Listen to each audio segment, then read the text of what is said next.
The Rights to Ricky Sanchez podcast is presented by DraftKings Sportsbook. Sign up using our promo code RTRS and brought to you by Seat Geek. Get $20 off your first order with code RTRS. Kornblau and Kornblau, the official law firm of the process. Body Bio. Get 20% off any and everything at bodybio.com with code RTRS20. And Kinetic Skateboarding, get 9.1% off your first order with promo code Dave Silver. On the show today, got some Ben Simmons emails as Ben Simmons and Clutch's reign of terror over Philadelphia continues, leaving us really unable to do anything else other than to continually address it. I also have proposed, and we'll see how long we get through it, revealing on the pod and presenting to Mike each one of the 60-plus players I said the Sixers would have been better off with in the playoffs rather than Ben. What else? Oh, and then we have Hall of Fame is today, or today or tomorrow, Hall of Fame inductions. So quickly go through the those who inducted into the Basketball Hall of Fame. And PJ, who once proposed our field of 64 jigsaws, has given us 2 jigsaws as it is the off season, and Jigsaw is very prominent usually in the off season for us. Before we get going, another reminder, thanks to everyone who has joined our Bark in the Park run team. October 23rd for the Providence Animal Center. We are up to $6,700 raised, and our goal is $15,000.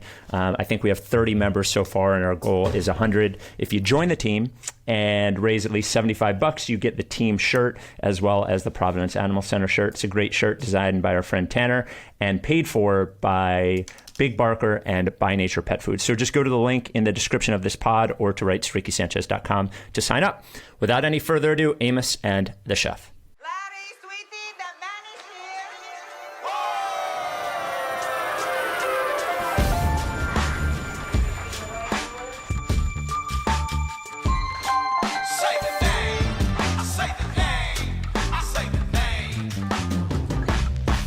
We were right, y'all. We were right. Even when it went wrong, we were right. We was right, y'all. We were right. So say the name. Say the name. We were right, y'all. We were right.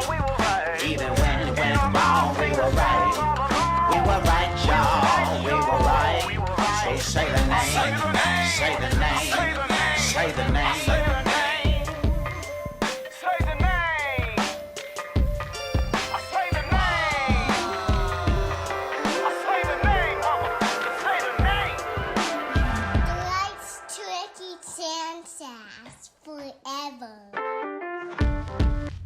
Welcome to the Rights to Ricky Sanchez podcast. I'm Spike Eskin, along with a guy who is knee-deep in wedding planning already. Must be. That is Mike Levin. No, taking it slow. Basking in the glow of engagement. And yeah. I don't think I can make a decision about wedding planning until they figure out a Simmons trade. Just everything is on hold until that happens. To go from funny to very serious and then back to normal, today I feel like we have to mention it, is the 20-year anniversary of 9/11. Obviously, something that everyone remembers and talks about. I would say for me, working in New York this year and being able to work with people who were in New York at the time, where I knew people back then, but now I'm surrounded by it, puts another perspective on it. Craig Carton was telling me a story. Craig Carton, who does afternoons at FAN, was working at WNEW at the time. And when it first happened, they didn't know that it was what it was. And I guess one of the things they had always talked about in New York was the idea of a plane accidentally hitting one of the towers because of how high they were and how many planes crossed. So the producer mentioned it, and a couple of people called to WNEW who were in the towers, who had no idea what was going on, and not even panicked, just sort of assured that everything was going to be all right, and they're being told to stay put. And obviously, that was probably one of the last phone calls those people ever made. And hearing that story from somebody who was here during it was just crushing, and brought me back to that day in a lot of ways. So just needed to mention it. Obviously, everyone who has had family members, friends affected by it, and even people who survived it who were affected by it, wanted to make mention of that. Of course, just a moment that we will. And that every one of us will remember where we were when it happened. But for me, just a different perspective being here for it this year. So to pivot to Simmons. So before we get to the list, we got a couple of, I thought, interesting trades from people and a question from trades that I hadn't heard before, I thought, that we might as well bring up. One from Jason. Jason says, is there any possibility of a trade with the Suns? Are they set on running it back? They wouldn't have any stars to give us, but they could give us several interesting players and some of us could help now and some value going forward. He mentions Bridges and Payne and Crowder. What do you think of Cameron Payne's play over the last couple of years? Could he be an effective starting point guard for a team like the Sixers? I don't think the Suns would do it. It is an interesting thing to bring up. For them, whether they would pivot, whether they think they're anything away or just another year away. And also with Chris Paul, maybe, as old as he is. I don't know. It was an interesting thought. I hadn't considered it before. Yes, it is rare that there is a trade partner that I had not seriously considered because we've been doing this a long time. And so I feel like I've considered them all. But this one is new, right? Yeah, I mean, it's not one that I'd be excited about. I think Mikal Bridges is very good, and I think he should have been a Sixer. But if it's Bridges and like Campaign is nice. I love Campaign. I appreciate Campaign. I love where Campaign's come from and battled through. I don't know about like starting point guard on a high level basketball team. Maybe I'm wrong, but it's not a stellar package, and their picks are not. They're going to be in the 20s, late 20s probably. So it's not a hefty package. But if you believe in Maxey, if you think Maxey is the guy, or you think Campaign's the guy, I tend not to think that. But if you think Maxey's the guy, and you just go like, we just need more shooting and length, then Mikal is a safe bet. And then you could do something like flip Matisse or something for more either on ball, like creation from the forward spot or something like that. I don't know. It's interesting. For Phoenix, that's an interesting trade because I think first of all, Monty Williams, former assistant coach on the Sixers, has worked with Ben Simmons. Who knows the kind of relationship they have. And it's a really interesting foursome to think about: Chris Paul, Devin Booker, Ben, and DeAndre Ayton. Because Ayton can't stretch the floor. Although I hadn't considered just a pause. I had not considered the Ben Booker dynamic off the court. Yeah, potentially weird, or potentially good. Who knows? No one fucking knows. I don't know. But I think that opens things up for Ben in the sense of like, well, Chris and DB can be the guys to do most of the handling, but also he can take pressure off them, like having to do everything themselves, like they're like lifting everything, because he can obviously, initiate the offense from fast breaks and everything. Ayton is a tougher thing. I guess you don't care about it from the Suns angle, but it's an interesting foursome to think about from them. And for us, I would be like, would like a little bit more, unless you think Maxey really, really is going to take a massive step forward, and then you can go like, well, let's just get Bridges because he shoots a lot and defends a lot. Well, Campaign could start on a championship team in the same way that like Mario Chalmers could, if everything around him was right. But I agree with you in theory on being not sure if he's capable of that. The thing with Ben and trades like this, and I even think about trades like the Warriors one, is he willing to like completely change who he is in terms like of an everyday on court thing and become Mr. Do Everything guy who isn't who isn't holding the ball like a lot, who isn't bringing the ball up the court very much, because he would clearly on a team like Phoenix be the third option in terms of like running the offense through him, and would be maybe even the fourth option, like behind Ayton, Paul, and Booker. And is he willing to go and do that and be that? I don't know. If he is, his future is much more interesting and much brighter. And it's the same thing in Golden State. But if he is stuck on this, whatever this is, like the build the team around Ben thing, then a trade like that doesn't work at all. Yeah, I don't know that he's like in the Hawks series. He like barely touch the ball in the fourth quarter. So it's a sense of but we know why. That's not by. It was because he was terrified, not because he was interested in being something else. I just don't think that he's had the last couple years of his career and go like, don't play me around other guys who can dribble. Like, I just don't see that being the case at all. So I think that with Chris, especially later in his career, I think you play two of those guys at the same time, and Booker isn't always on ball, so he's, you take the load off. I think Ben would still bring the ball up a decent amount, which this season he also played a little off ball, occasionally letting like Maxey or Shake bring the ball up instead during the season.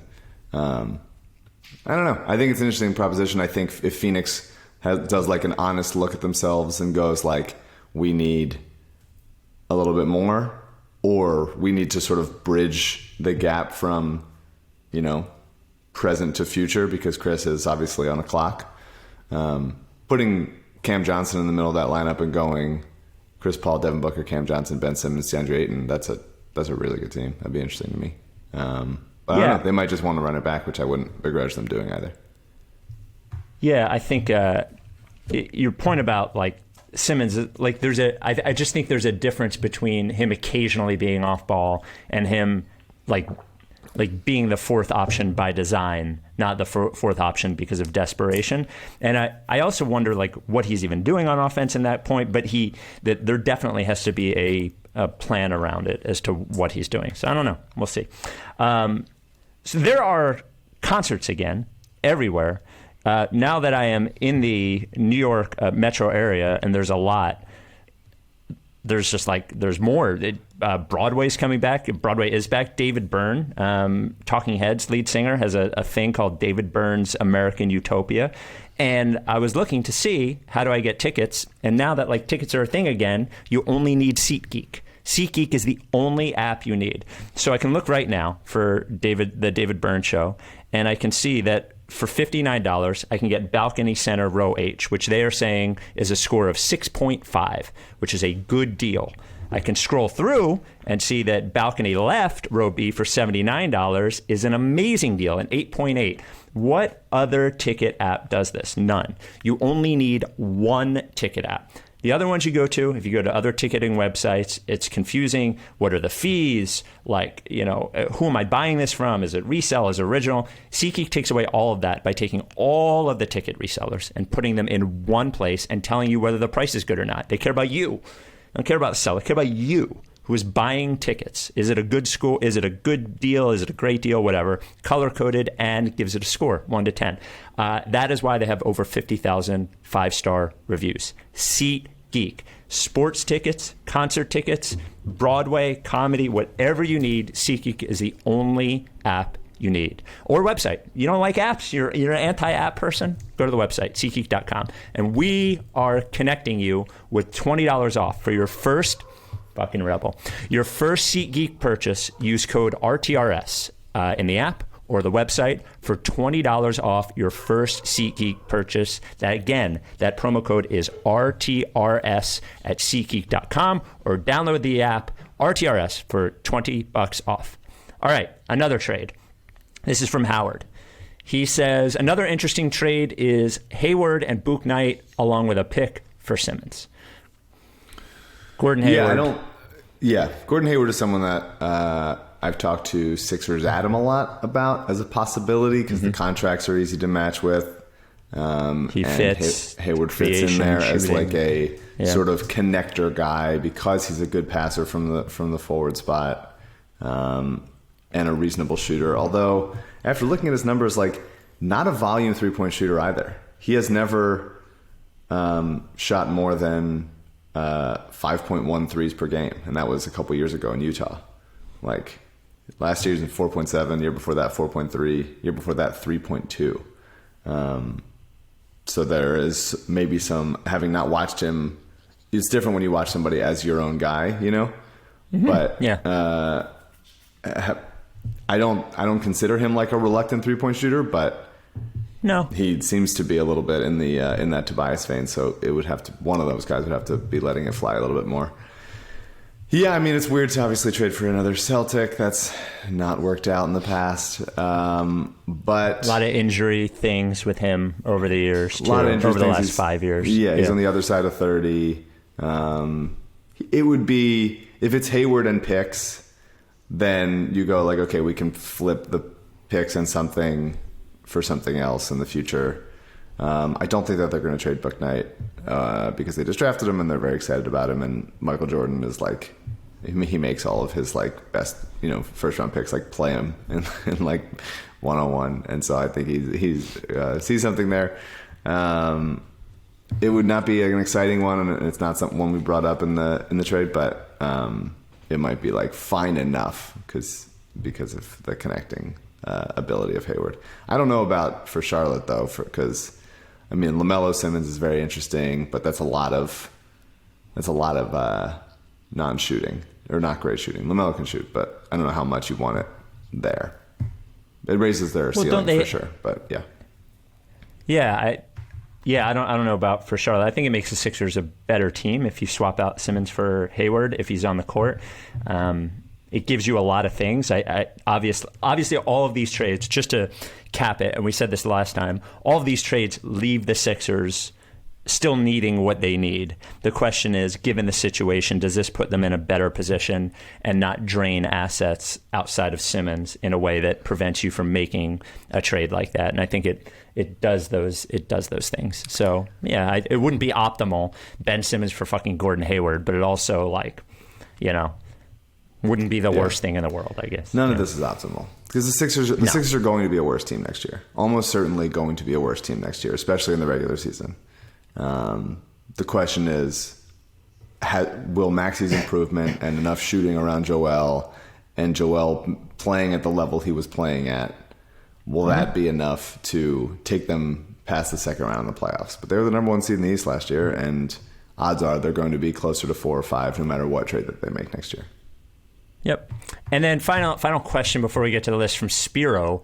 If Simmons doesn't play this season, does his salary still count against the salary cap? Spiro, that is a question that does not matter at all, as they are over the salary cap anyway. Even if you took Simmons' salary off of it, they would still have a lot of salary, and they're not going to not pay him. So he's going to play this year somewhere. It's just like, this is not a real thing. I don't blame you for the question, but it's just like, it's not a thing to consider on this one, I don't think. Right? Yeah, it still caps against the cap unless they go into league arbitration to sort of that would be a bad look for everyone involved. Maybe the Sixers and Nerlens can join in on suing, just I always forget what it's called when everybody sues at once. Class action lawsuit. Yeah. All right. So I wrote an article in December of 2020 that the Sixers had to trade Ben Simmons if they wanted to succeed in the playoffs, essentially. And I made an offhand reference to a list that I had made of 60-plus NBA players who I thought gave the Sixers a better chance in the playoffs if you just replaced Ben Simmons with these players. I did actually make that list. At the time, I think I only shared it with Mike O'Connor and Sixers Adam. I think I want to just quickly, I will go through each of these players and you just give me a yes or no. If they had replaced Ben Simmons with this player, would they have been better in the playoffs in 2021? First 20. If I start to melt into the ground and just sort of fall off and my limbs start just disattaching, just keep going. maybe we could bring CJ in at that point if you physically start melting. Okay. Okay. The first, and considering that, let's just for argument's sake say that this person would be healthy, right? Okay. The first 20 are, I think, pretty easy. But LeBron, just stop me if there's a no.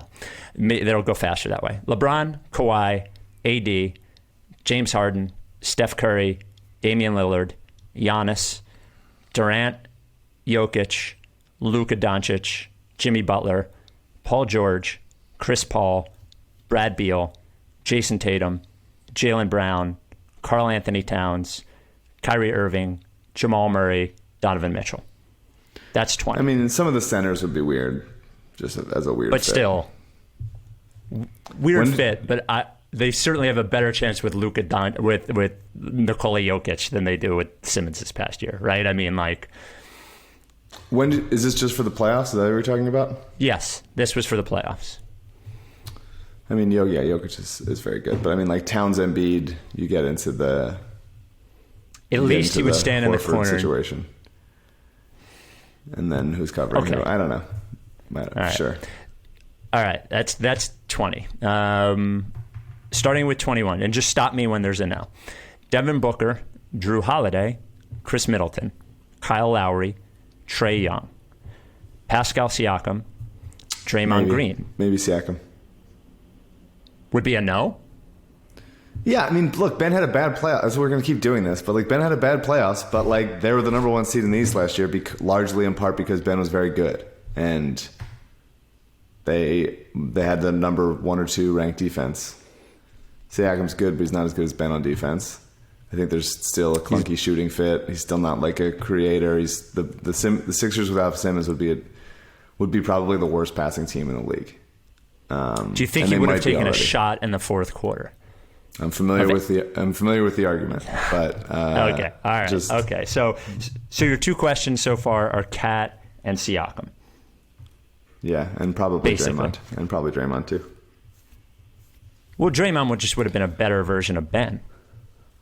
I mean, at least he would have bought in, right? I mean, he could have played center. He could have done your small ball 5 thing, which Ben couldn't do. So, okay. Do we say McCollum? McCollum, Kemba Walker. I mean, Kemba's pretty mostly washed. Okay, so Kemba. They're not. Are you saying that you would have? Okay. I mean, they're not defending anybody with them out there. What's that? They're not defending anybody. Well, but they have lots of other players to play defense, right? So they have Danny Green, Matisse Thybulle, Joel Embiid, are pretty good defenders. You have regularly said that Tobias Harris is an above average defender. So I would take my chances. Right. I'm beginning to melt, just so you know. I can feel the skin just sort of you're starting to melt. Acidically seeping off of my person. Wait till we get to this one. Brandon Ingram, De'Aaron Fox, DeMar DeRozan, Ja Morant, Victor Oladipo, Blake Griffin. Oladipo and Blake Griffin I would take issue with. Okay. Kristaps Porzingis. He fucking sucks. He would shoot threes, play defense. But anybody would shoot threes. I mean, this is... but this is the point. But it's not. But they still need perimeter creation, and Ben did a lot of that as at least in transition and in getting guys open shots. Okay. Danilo Gallinari. Danilo Gallinari. The most upsetting thing about that is that Ben should have just done a better job of actually taking him to the basket, and he stopped doing that, and that was frustrating. Malcolm Brogdon, Mike Conley, Gordon Hayward, Bojan Bogdanovic, Fred VanVleet, Bogdan Bogdanovic, Karis LeVert, Shai Gilgeous-Alexander, John Wall, Jaren Jackson Jr., Robert Covington, Marcus Smart, Zach LaVine, Eric Gordon, PJ Tucker, Ricky Rubio, Goran Dragic. I have issues with some of those, but I'll stop you. I'll stop you at Rubio. Okay, fair enough. Is a reasonable defender and an actual point guard and does shoot open threes, but fair.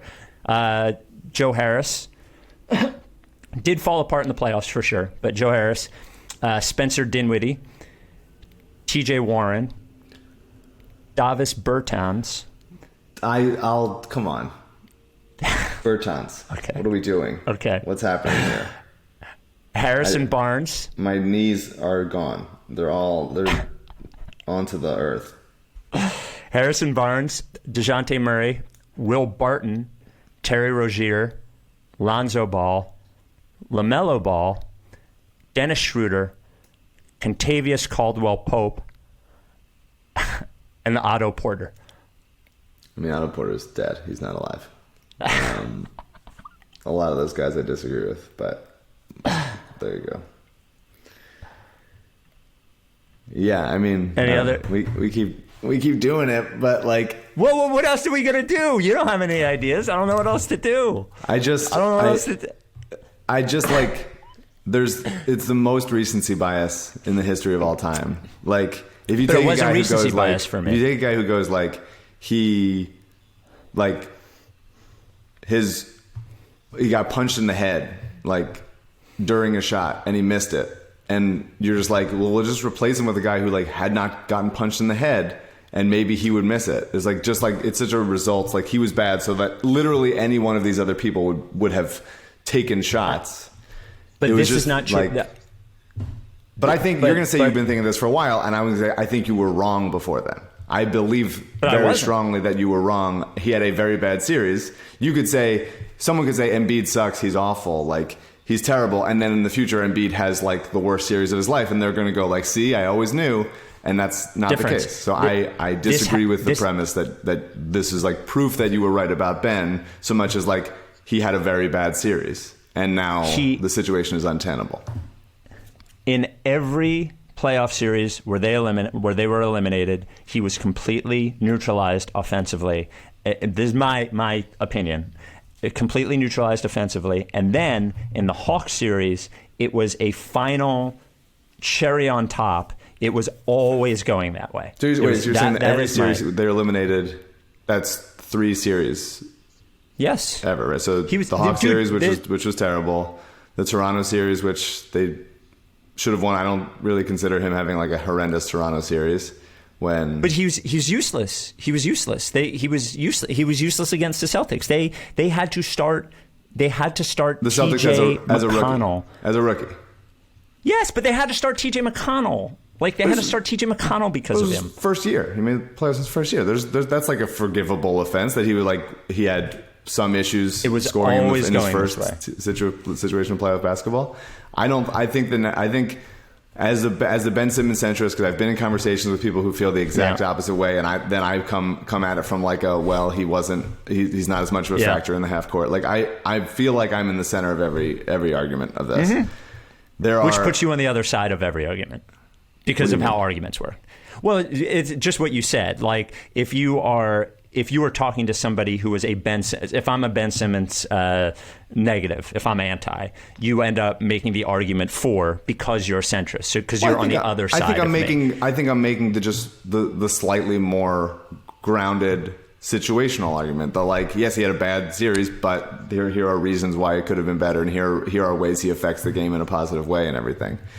And I'm not saying they shouldn't trade him. I'm not saying that like it's we can still hold on to the relationship and everything, but like, he had a very bad series, which happens to plenty of guys, and I believe that the future of his career will be largely positive if he can find the right situation to play in. And it's time to move on, but there's more than just one factor of like, Ben has secretly sucked this whole time. Like, it's just that's not what I'm saying. It's never what I said. That's never what I said. So I don't always think that being in the like, sometimes there's a perception that like, no, neither do I. But I think in this situation, I know you're gonna say being in the middle of every argument is not the right answer, but correct. In this situation, I believe that it is. In this particular Ben Simmons world, I don't think I ever said that he sucks, and I have certainly certainly been reasonable to what he is good at. But I do think that offensively, if he didn't improve, this was always going to happen. And I don't believe that this was just a bad series. I believe that this was like the combination of everything that was going to happen. But you don't, so that's fine. That's and who knows what's going to happen, you know? And just like that, just if he ends up in 2 years shooting corner threes and yada, yada, yada, also doesn't mean that he would have done it here, right? Like, so no, that's totally there's a true. lot of like... I have no idea what's going to make him into a decent or even willing shooter. Like, I'm not like hiding a secret or anything. I don't know. Like, he might never do it. So that is a concern. But I'm also just not going to accept that, like, the Sixers were the number 1 seed in the East with the guy who played probably the most minutes on the team or close, and finished second in Defensive Player of the Year because he's like, actually, like, you replace him with fucking Kristaps Porzingis and then they'd be better. Like, I don't agree with that. He had a really bad series. I think we can agree it was not a totally fraudulent, but a somewhat fraudulent number 1 seed in that they were never championship like favorites, co-favorites, or, you know, like them and Utah this year were never considered likely championship teams. So they were number 1 seed, and that counts for something, but it was number 1 seed in a year where a lot of teams weren't really gunning for a number 1 seed. So, but it was number 1 seed nonetheless. So, it was number 1 seed, and Embiid was an MVP candidate. So I think that those two things, it's like they have as good of a shot of any in the playoffs. So, an email. Let me tell you a story of a good man. Maybe it was the pregnancy hormones running through her mind, but my wife had a moment of weakness. Enter the professional scammers. Not the main villains of this story, but we'll consider them the enemies of the process nonetheless. And so it was that $5,000 was taken from us, probably into a bank account on another continent. Unfortunately, yes, but at least we had part of our homeowner's insurance to cover us for just these kinds of things. So the claim was submitted and we waited, and after much too long, the letter came back, and you could have guessed it, denied. I don't have much experience with these matters, so of course I sought the advice of Mr. Adam Kornblau. But Kornblau is not an advisor, he is a man of action. He called me right back and was eager to help, saying that denied insurance claims were right in his wheelhouse. The denial focused on 2 contradictory statements in my policy, one saying I was covered, the other one saying I was not. The insurance company, of course, chose the denial statement and ignored the approval one. This is against the law, and insurance ambiguities should favor the customer. Adam immediately got to work calling and writing letters to the insurance company. Even to his surprise, the company did not budge from their stubborn position. Even after months of working on it, Adam was willing to sue the company on our behalf, so a complaint was filed in the Philadelphia court system. However, like every Sixer season, the story doesn't end with a victory.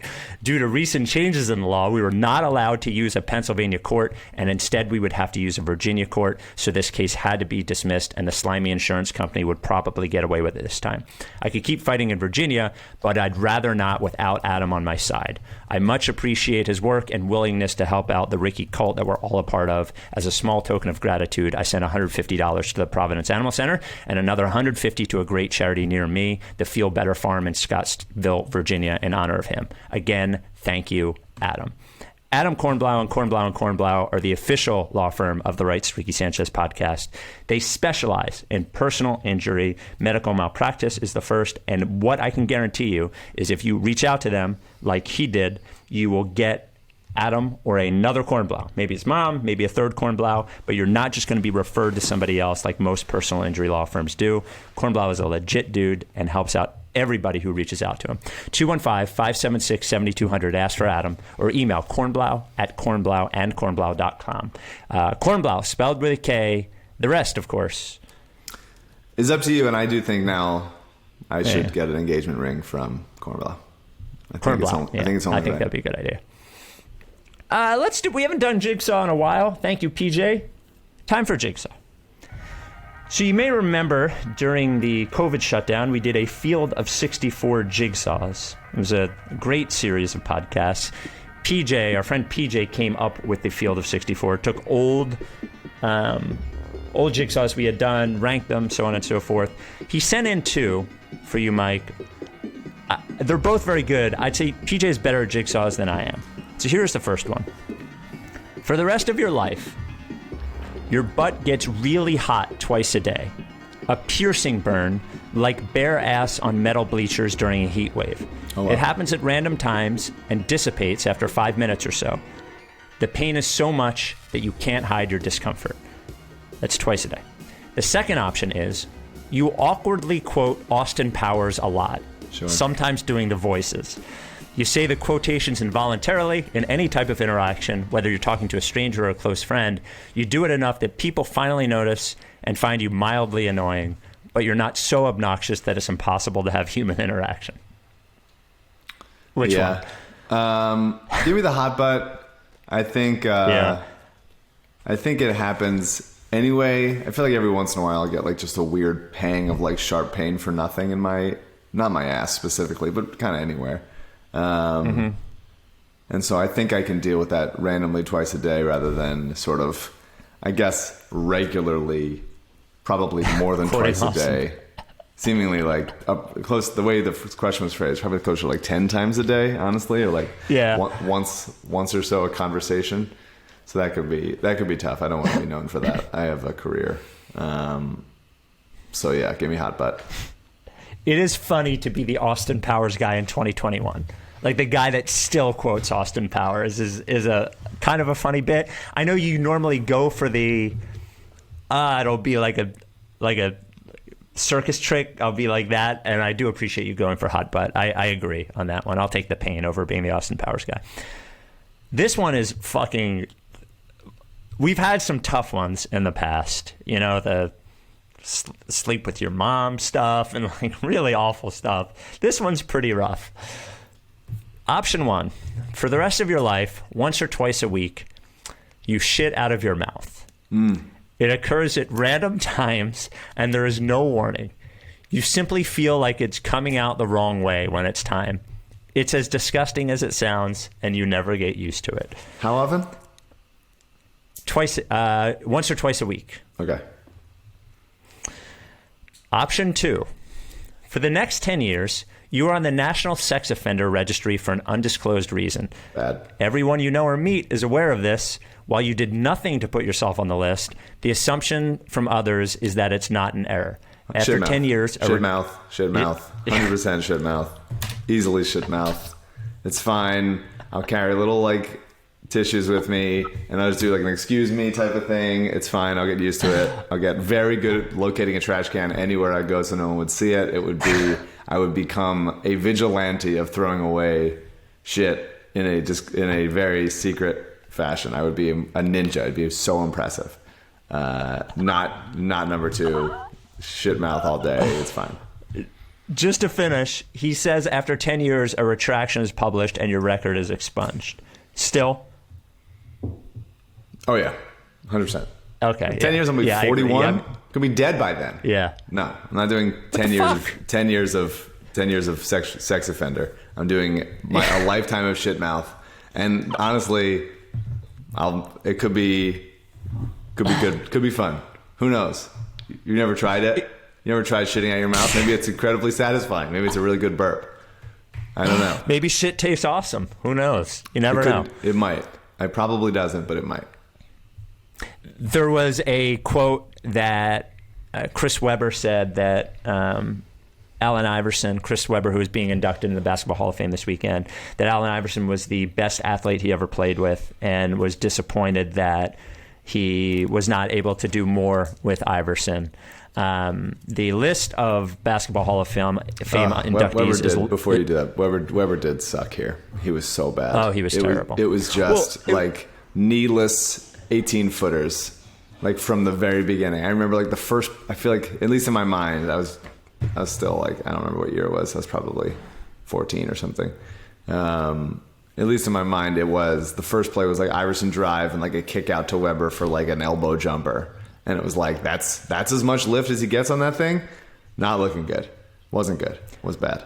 Well, it was part of this run where the Sixers, like, it seemed like there was always another player that they got that was way past their prime. Totally. You know, like it just felt like it. It was the Glenn Robinson era too. And it is a shame too, because when you get a player like that, because it's what you were saying earlier about your player bias. If you don't see them all the time, you have this image in your head of who they are, and then they get here, and Weber was just fucking, for a player who was so amazing in his prime, was trash when he got here. He just didn't have it anymore. He was a very good player, obviously, when he was a good player, but for a while it was bad. And then that was just the last sort of gasp of finding guys to surround Iverson with. And it was like your Kukoc, your Derek Coleman, your Matt Harpring, just a bleak Glenn Robinson. It was a bleak Larry Hughes before that, Jerry Stackhouse before that. Like, just, it was never the second guy. Never quite found the second guy. I mean, honestly, the most successful team they had is that they didn't have a second guy. It was just like Iverson and just a bunch of guys that were fine passing. Obviously, that's the worst finals team of all time, but they got there. Worse than the LeBron team? The Cavs LeBron team? Yeah. Yes. Well, I guess because LeBron is better than Iverson. Yeah. Maybe, but outside of... I think I might go with that Sixers team over that Cavs team outside of the main player. What year was that? Like 06 the LeBron? 07 or... I think it was 07. 07 or 08. So... Because it wasn't 08. It was 07. There was no one on that Sixers team. It was nobody. Eric Snow was bad. Former guest Eric Snow. No offense, Eric. Aaron McKee was not doing... Like, Aaron McKee was like the second option offensively. Like, we gotta... it's a beautiful miracle that they made it there, but they were not good. The Cavs team, just for historical perspective, Shannon Brown, Boobie Gibson, Drew Gooden, Larry Hughes. Oh, I mean, go from the per game. Oh, Mo Williams was not on that team. I was thinking Mo Williams. That's not a very good team. Eric Snow on both teams, actually, now that I'm realizing it. So, their second leading scorer. Larry Hughes, Drew Gooden, and Zydrunas Ilgauskas and Anderson Varejao were not great, then, but I would take that team largely because of LeBron being better than Iverson. I would take that team over the Sixers team. So you mentioned Kukoc. He is going into the Basketball Hall of Fame as well. Paul Pierce, Rick Adelman, Ben Wallace, Chris Bosh. Bill Russell goes in a second time, this time as coach. Jay Wright. So basketball is well known for just putting fucking everybody in the Hall of Fame. And even beyond because people say, well, they count college and they count overseas, and that's true, but Mitch Richmond is also in the Hall of Fame. So do you favor the error on the side of more or error on the side of less, let's say, like baseball or football? Because I've thought about this a lot, and I can't... depending on the day, I bounce back and forth as to like what I prefer. So I tend not to really give a shit about the Hall of Fame outside of that Bobby Abreu should be in it. That's wrong. But I do think that baseball is more entertaining in the sense of like there seems to be more of a upper echelon.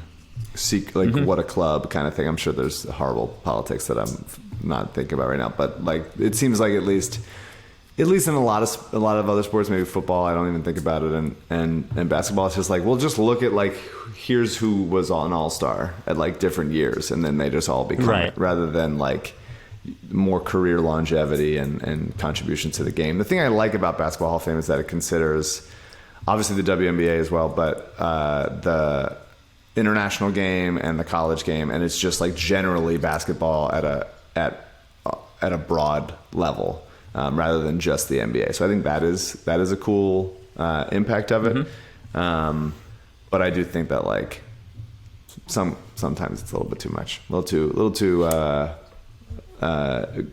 college letting in everybody to then dilute the numbers. I don't even know if that's an opinion I have, but it feels a little the same.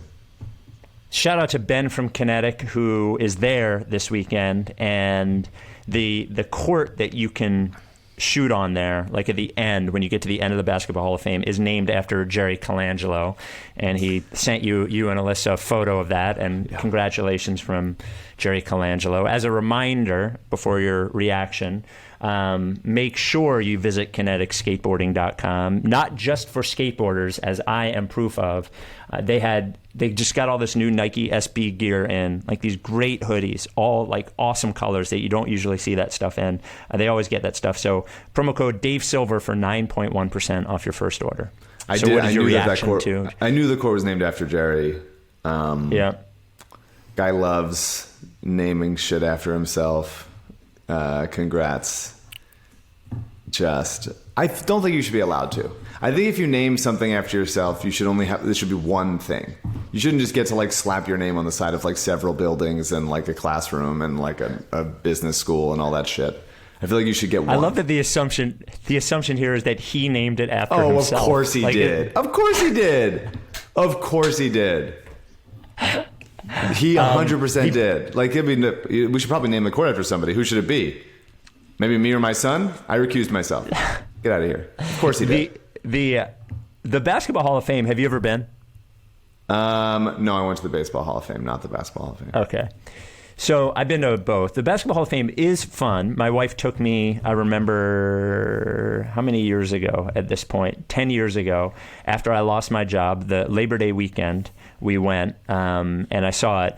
It's fun, but it's sort of like going through a basketball mall in that it's pretty quick and then you're done. The Baseball Hall of Fame is way cooler. And I sort of like Baseball Hall of Fame. I like the baseball style better because I like the argument about stats with Hall of Fame, but I sort of like the sniff test Hall of Fame. Like, is that player a Hall of Famer? And I think baseball has it best where you can just sort of judge whether that player is a Hall of Famer or not. And then the edge players, like the Harold Baines, Bobby Abreu's of the world, are like a fun spice in that to argue about. But I like just sort of is that player a Hall of Famer or not? Like, what's your gut on it? And I think baseball gets it right the most. So I don't disagree with that largely. I will say, just as a slight wrench in that, is that the idea of a sniff test and the idea of like, do they feel like an Hall of Famer when they're playing, puts a lot of pressure on the national media to cover all players and all teams and all cities equally. And I don't think that they do. And I think that lends itself to more Yankees, Dodgers type of thing, Red Sox, those type of like glamour franchises, to have more guys because you've heard of them more because they're made more famous by the way that the media covers them. Well, it is the Hall of Fame and not the Hall of Great. And when people say it's the Hall of Fame, not the Hall of Very Good, those are two different things. It's not the Hall of Great either. It's the Hall of Fame. So I agree. So there's like yes, celebrity that those players, generally? Well, no, I think like there's like, and I agree with you that major market teams end up with, but then again, like one of the biggest arguments was about like Jack Morris, and he wasn't like a glamour city thing. And I do think baseball in the 80s, though the glamour cities did get probably more attention, there are great players on small market teams like the Twins or the A's, you know, that ended up huge stars. So I don't know if that is entirely true, but I think like part of the Hall of Fame thing is what was their cultural imprint, and players from bigger markets are more likely to get a bigger cultural imprint, I guess, but that might be less so now in 2021 that it was 20 years ago or 30 years ago. And I think maybe they're the exception rather than the rule, but I think you can go through like smaller media market teams from the 80s, 90s with baseball and say, well, that player was enormous and they weren't in a big market. So I don't know if that's true. I think just generally going by relying on the smell test, the smells will waft more strongly from a larger market team because of how it's covered and everything. Yeah. Not saying like, and maybe even more critical too. I don't know. Body Bio. We got a great email from Steve about Body Bio, whose doctor was having like kidney issues. His doctor said the only thing you got to do, you don't have to take medicine, none of that. He was like, you have a real problem with hydration.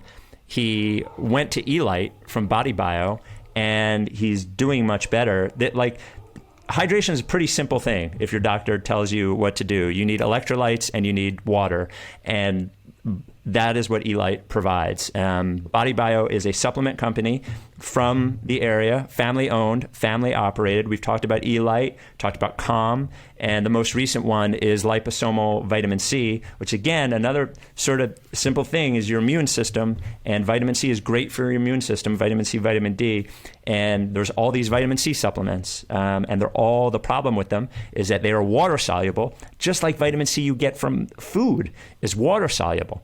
That's a problem because it gets into your body and then you pee it out. So you take in this vitamin C and your body doesn't hold on to all of it. And Body Bio is like, well, how do we fix this? And they're like, well, your cells are made of lipids. Let's create a vitamin C that doesn't release until it gets to your cells. And that is what liposomal vitamin C does. So you're taking in, don't just look at the milligrams of vitamin C, understand that your body is holding on to more of it. RTRS20 at bodybio.com. RTRS20 at bodybio.com will get you 20% off everything. That includes Elite, Calm, liposomal vitamin C, everything. We thank Body Bio for being a sponsor of Rights to Ricky Sanchez. And that's it. Thanks to Body Bio. So want to wrap up with some of the non-sports stuff we never got to from our non-sports Ricky as sort of a palette. Go ahead. I have to continue because I will say, if anyone wants to name a building or something after me, or a classroom or whatever, then that'll be it. Then there will be no other one. I can only accept one. So I'll take, if you want to do it, I'll take submissions. By the way, Ricky Sanchez can't name anything after himself anymore because he has this podcast. Sometimes you don't get to choose. I think so you get one. I think you get one. So just offering that up. Is there a building or a location that if you could choose to be named after you, that you would pick, like off the top of your head, if you had one choice? Like a public toilet. Like a very just a random accessed, one, or like a series of toilets of like, hey, if you need to shit, we got you. No, it's well maintained. Run by the city. So you're looking for utility over fame? No, that was just the first thing I thought of. It was the first thing I thought of. I was like, what would I like to lend my name to? And it'd be like people scrambling around looking for a place to go to the bathroom. That sounds like a good honor.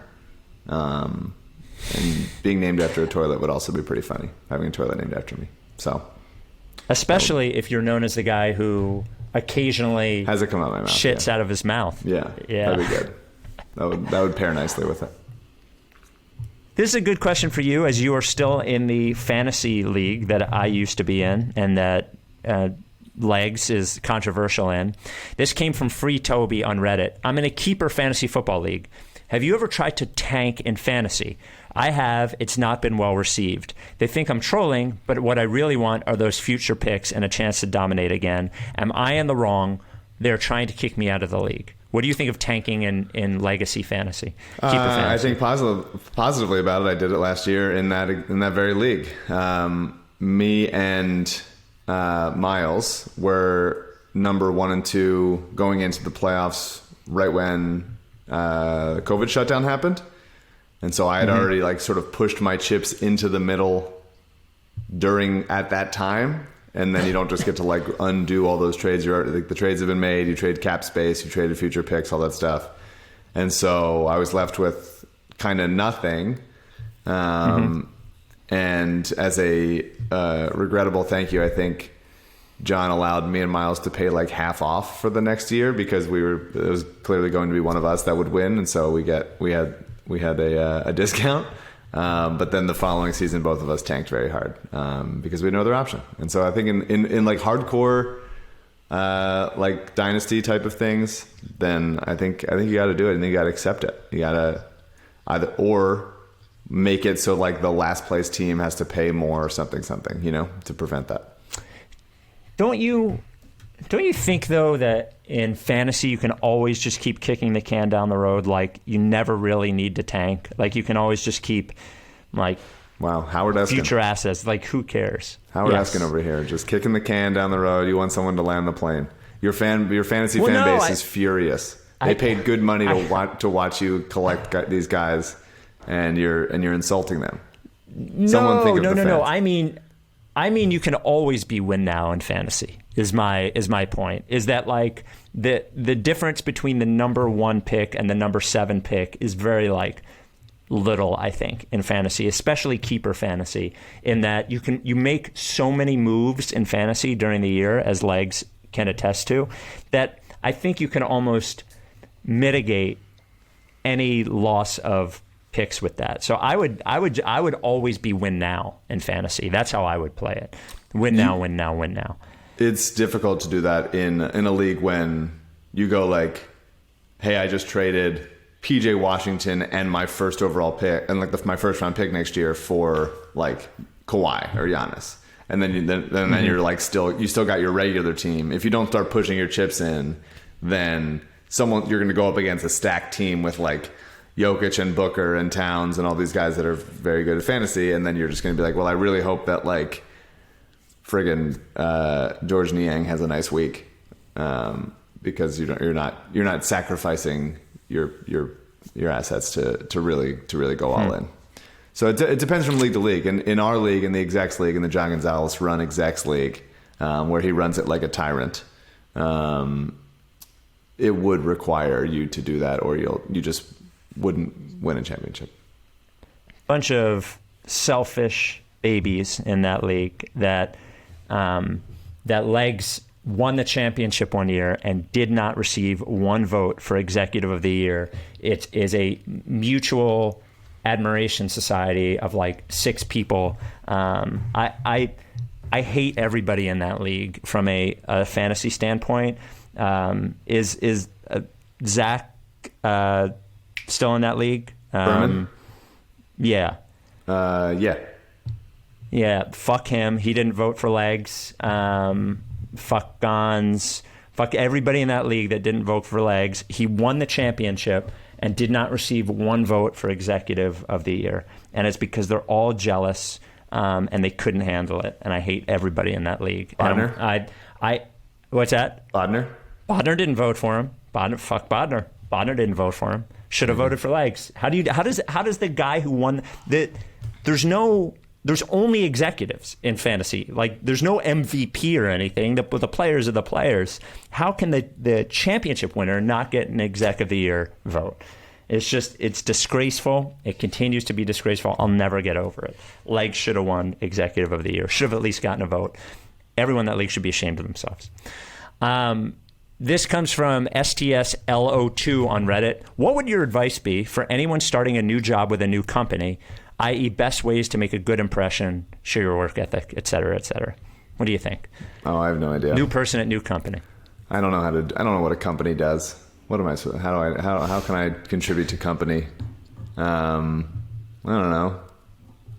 I don't have an answer. Be quick to respond to emails? Who knows? Oh, Jesus. I would say smile when you meet people, remember their name, and always be honest with everybody. Everybody's worried about messing up. I think admitting, like saying that you did something wrong, like at work, and say, sorry, I screwed this up, is like the great equalizer. And everybody just tries to cover up when they fuck up. Just admit it and move on and fix it. So that would be my, and remember people's names. That is such a huge thing. And don't walk by people in the office that you've never met before and not like say hello and introduce yourself. Don't wait for them to introduce themselves to you.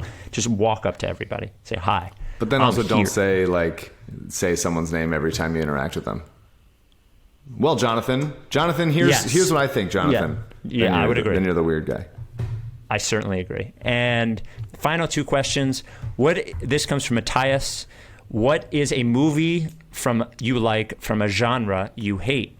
For example, I hate musicals, but La La Land is really good. I like musicals. Do you have an opinion on that? But a movie you like from a genre you hate. I don't really hate genres generally about anything. I don't like horror movies just because I don't like being scared. So I would say, if anything, it would be like a horror movie that like isn't really a horror movie kind of thing, like Cabin in the Woods or like something. Scream. No, I didn't like Scream. I'll never watch Scream. But like but like that sort of movie. Like that is a not a horror movie, but a horror movie. I went with Cabin in the Woods. Okay. Well, what don't you like about Scream, out of curiosity? I saw it when I was like 6 or 7 and didn't understand the satirical element. I was just scared. Oh, okay. Got it. I would say, would you say that cartoon movies are a genre? Animated movies? Yeah. Sure. Then I would say Up. I don't like animated movies, but I love Up. So, and then finally from from SMYLESR on Twitter, does The Rock know Mike's name? This is a great question. I think we all need to know. If you asked him, like, if you pointed at me and said, "What's that guy's name?" Certainly not. But we've been on Zoom calls together, and he's seen me read parts at a Zoom table read. So there's some recognition, and he's read scripts that have had my name on it. Aware of your existence. Vaguely aware of my existence, but certainly would not know my name now. So before we go, while we were recording the Ricky on Wednesday, a coworker of mine in Philadelphia at WIP passed away, a guy that I worked with for 10 years, Big Daddy Graham, a legend in Philadelphia media for a lot of different reasons. He was the overnight host at WIP for a long time, for like 2 decades. His daughter, Ava, I work with at WIP, who works for the morning show, a delightful person Ava is.